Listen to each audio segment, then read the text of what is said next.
छत्तीसगढ़ के राजनांदगांव जिले में एक ऐसी घटना घटी है जिसने एक बार दोस्ती पर प्रश्न चिन्ह खड़ा कर दिया है, या कहें कि दोस्ती को कटघरे में खड़ा कर दिया है कि भाई हम किसी के साथ यदि दोस्ती करते हैं, यदि हम कहते हैं कि ये हमारा सबसे अच्छा मित्र है, ये सबसे विश्वास पात्र मित्र है, इतना कहने के बाद भी यदि वही दोस्त हमारे साथ विश्वासघात करता है तो कैसे आप दोस्ती पे भरोसा करेंगे और कैसे आपको भरोसा होगा कि ये मेरा मित्र सबसे अच्छा मित्र है। जी हाँ, छत्तीसगढ़ के राजनांदगांव जिले के डोंगरगढ़ थाना के अंतर्गत एक ऐसा मामला सामने आया है जहां डकैत के मामले में पुलिस ने पीड़ित के सबसे करीबी मित्र को इस मामले में गिरफ्तार किया है। आपको बता दूं कि इसी करीबी मित्र ने अन्य दो लोगों के साथ मिलकर डकैती की पूरी योजना बनाई थी, पूरी प्लानिंग बनाई थी। प्लानिंग के तहत वो पीड़ित को सुनसान जगह पर ले गया। पहले से वहां पर दो लोग मौजूद थे, दोनों ने नकाब पहन रखा था। चाकू की नोक पर ये चाकू को गले पर अड़ाकर पीड़ित से ये फ़ोन पे पेमेंट लेते हैं, ये कहें कि जेवरात भी उससे लूट लेते हैं।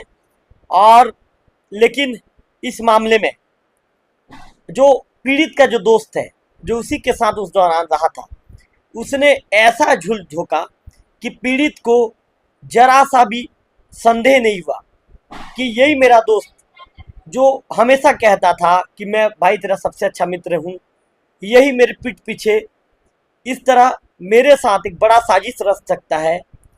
उस पीड़ित को कभी भी इस बात की भी जरा सी भी भनक नहीं थी।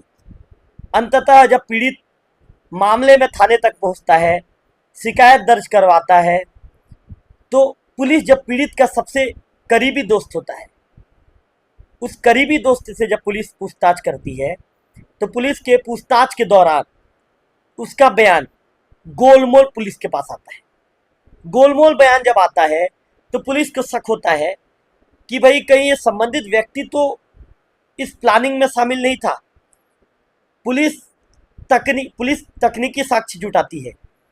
तकनीकी साक्ष्य के आधार पर, चूंकि पुलिस मोबाइल ट्रेस भी करती है, पुलिस को कुछ तकनीकी साक्ष्य जब मिलता है, उस साक्ष्य के आधार पर जब पीड़ित के सबसे करीबी दोस्त से पूछताछ होती है तो मामले का पूरा खुलासा होता है।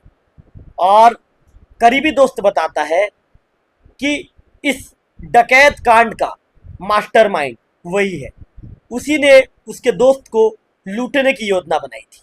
और अंततः इस मामले में पुलिस पीड़ित के दोस्त के साथ अन्य दो लोगों को गिरफ्तार कर लेती है।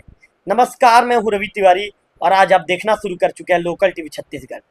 आज की इस खबर में आपको बताऊंगा कि कैसे एक दोस्त कहता है कि भाई मैं तेरा सबसे अच्छा मित्र हूं, और इसके बाद इसी दोस्त ने अपने दोस्त को लूटने का प्लानिंग बनाया। लेकिन कहते हैं ना कि कानून के हाथ बड़े होते हैं, इस मामले में भी कुछ ऐसा ही हुआ और अंततः पुलिस के हत्थे ये आरोपी चढ़ गया। पुलिस ने इन्हें गिरफ्तार कर लिया है। तो चलिए खबर का पूरा विस्तार आपको बताता हूँ कि इसने इस डकैती की योजना कैसे बनाई थी, प्लानिंग कैसे बनाई थी और पुलिस ने कैसे इस आरोपी को दबोच लिया। आपको बताना चाहूँगा कि ये पूरा मामला 19 जून की रात का है। 19 जून की रात में डोंगरगढ़ से करवारी मार्ग पड़ता है, उस मार्ग पर एक डकैती की घटना घटित होती है। इसके बाद जब डकैती की घटना घटित होती है तो इस मामले में पुलिस जब पूछताछ करती है तो पीड़ित का दोस्त इस मामले में आरोपी निकलता है। आपको बता दूं कि पीड़ित ने अपने दोस्त को शराब भी पिलाया था। दोनों के बीच में गहरी दोस्ती थी। पीड़ित ने कभी सोचा ना था कि मेरा दोस्त इस तरह के कृत्य में शामिल होगा, पैसों की लालच में वो इतना गिर जाएगा कि मेरे साथ इस तरह की घटना को, इस तरह के बड़े वारदात को अंजाम देने का वो प्रयास करेगा। आपको बता दूं कि इस मामले में पुलिस की सक्रियता की भी तारीफ करनी पड़ेगी। पुलिस ने 48 घंटे के अंदर इस मामले की गुत्थी को सुलझा ली और अंततः आरोपियों को गिरफ्तार कर लिया। पुलिस ने जो जानकारी दी है, पुलिस के दिए गए जानकारी के मुताबिक डोंगरगढ़ निवासी उनका नाम है असगर खान। इन्होंने 20 जून को थाने में एक रिपोर्ट दर्ज करवाया, एक आवेदन पेश किया। उनके दिए गए आवेदन के मुताबिक डोंगरगढ़ में एक जगह है डिपो बांस डिपो नाम का एक मैदान है। वहां पर जो नकाबपोश युवकों ने दो नकाबपोश युवकों ने चाकू की नोक पर उनसे ये कहें कि उनके जो गले में सोने चांदी के जो गहने थे, एक मोबाइल का फ़ोन है और नगद रकम की लूट की। इसके साथ ही पीड़ित ने यह बताया कि उनके फ़ोन पे से 98,000 रुपये 98,000 की जबरन ट्रांजेक्शन भी कर ली गई। मतलब वहाँ पीड़ित के मोबाइल में 98,000 रुपये थे, उस पैसे को उन्होंने चाकू की नोक पर जबरदस्ती ट्रांसफ़र करवा दिया। कुल लूट पीड़ित ने जो आवेदन दिया, पीड़ित ने अपने आवेदन में बताया कि कुल लूट 2,85,000 रुपये की थी। जांच के दौरान जब पीड़ित के साथ उनका जो मैंने वीडियो की शुरुआत में बताया था, उनका सबसे करीब दोस्त नकीब खान जो मौजूद था, उनसे पुलिस पूछताछ करती है नकीब खान से, तो उसके बयान पुलिस को संदिग्ध नजर आते हैं। नकीब बार बार बयान बदल रहा था और पुलिस के सामने गोलमोल जवाब दे रहा था। नकीब बचना चाहता था, नकीब पुलिस की आंखों में धूल झोंकना चाहता था। इसके बाद जब नकीब अपने बयान को बार बार बदल रहा था, तो पुलिस को भी चाहिए था कि कोई प्रमाण, क्योंकि पुलिस की शक की सुई नकीब के ऊपर आकर रुक गई थी और उसी शक की सुई के आधार पर पुलिस कंफर्म हो चुकी थी कि आरोपी यही है। लेकिन पुलिस को चाहिए था साक्ष्य, पुलिस को चाहिए था प्रमाण। ऐसे में पुलिस तकनीकी साक्ष्य जुटाती है।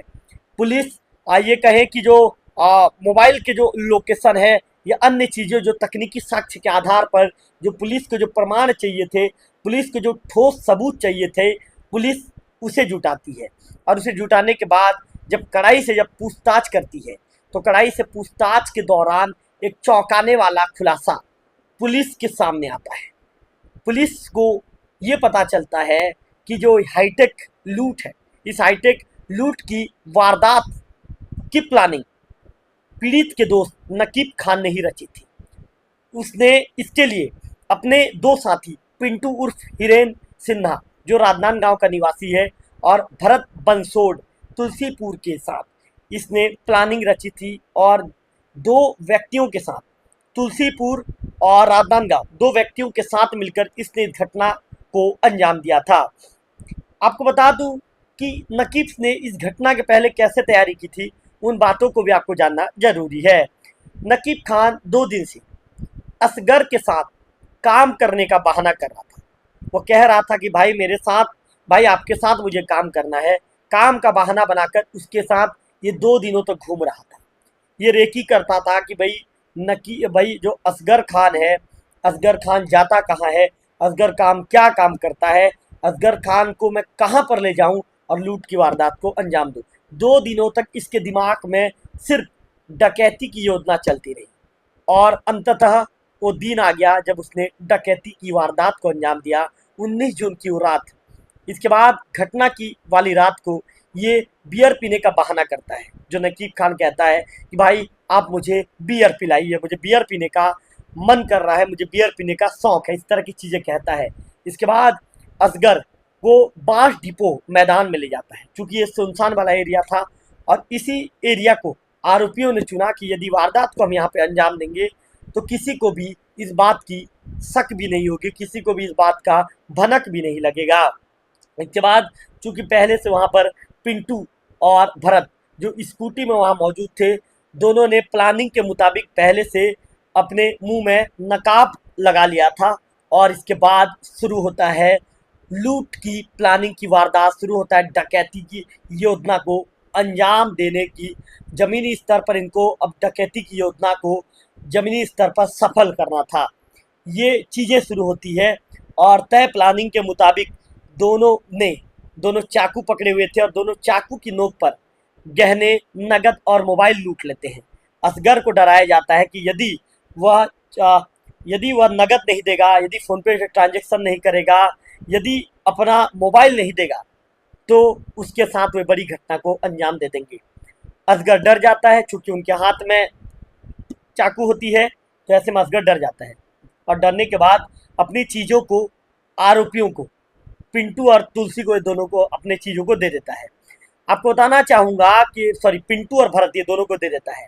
आपको बता दूँ कि पहले से सेट किए गए स्कैनर, आरोपियों ने पहले से स्कैनर भी सेट कर लिया था।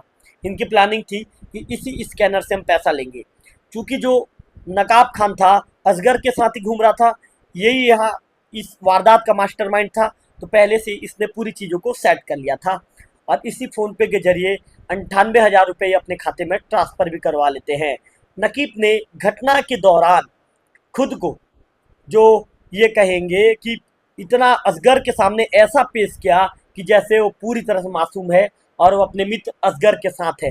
असगर को भी जरा सी भी भनक नहीं लगी कि नकीब उन्हें उतना बड़ा धोखा दे सकता है और अंततः उसने जो असगर के आंखों में धूल झोंक दिया, लेकिन कानून की आंखों में धूल नहीं झोंक सका और अंततः ये गिरफ्तार हो गया।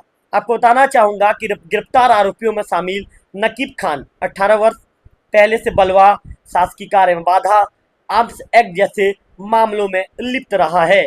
वही पिंटू उर्फ हिरेन सिन्हा, जिसकी उम्र 19 वर्ष है, राजनांदगांव निवासी, भी हत्या के मामले में शामिल रहा है।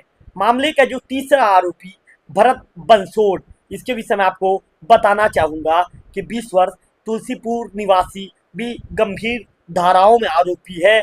इसके साथ ही एक नाबालिग बालक को भी अभिरक्षा में लिया गया है, जिसके खिलाफ जो विधिक प्रक्रिया के तहत जो है पुलिस ने विधिक प्रक्रिया उसके खिलाफ पुलिस ने जारी रखी है। 19 तारीख को करवारी बास डिपो के मैदान के पास एक लूट की घटना की रिपोर्ट आई थी, जिसमें प्रार्थी असगर खान ने बताया कि वो अपने एक दोस्त हैं नकीब, उसके साथ पे वहाँ पे बैठा हुआ था रात्रि पे।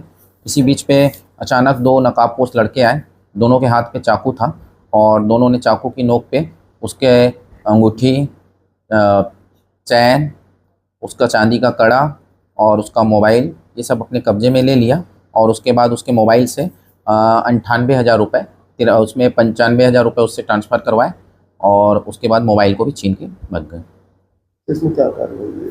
इसमें पुलिस ने प्रथम दृष्टया घटना पे लूट कायम किया है और इसमें से जो 2 आरोपी जो लूट की घटना को अंजाम देने के लिए राजनांदगांव से प्लान के तहत बुलाए गए थे, उनको भी गिरफ्तार किया। पिंटू उर्फ हिरेन सिन्हा, जिसका पूर्व में भी कोतवाली में अपराध दर्ज है। एक भरत बंसोड़, ईश्वर बंसोड़, ये भी नांदगांव का रहने वाला है, इसका भी पूर्व में कोतवाली में अपराध दर्ज है। इन तीनों को, और इसमें एक जो प्रार्थी का साथी था नकीब खान, जो उसके साथ घटना के समय मौके पे मौजूद था, जो पिछले कुछ दिनों से असगर के साथ काम कर रहा था, उसने ही एक अपने विधि से संघर्षरत यहाँ का डोंगरगढ़ का बालक है, उसके साथ ये प्लान बनाया था। कुछ दिन पहले एक अकाउंट उन्होंने ऑनलाइन क्रिएट किया था और उस मूल अकाउंट में ही पूरे 98,000 रुपये ट्रांसफ़र करवा लिए। पीड़ित और दोनों क्या करने के लिए इतने बाहर? पीड़ित को नकीब ने अपने प्लान के तहत उसको पूर्व में और 2 दिन पहले ही वहाँ जगह को दिखा दिया था अपने दोस्तों को कि मैं इसको लेके यहाँ पे आऊँगा, अंधेरे में वहाँ पे बैठेंगे, हम शराब पियेंगे, ऐसा करके उसने बताया था।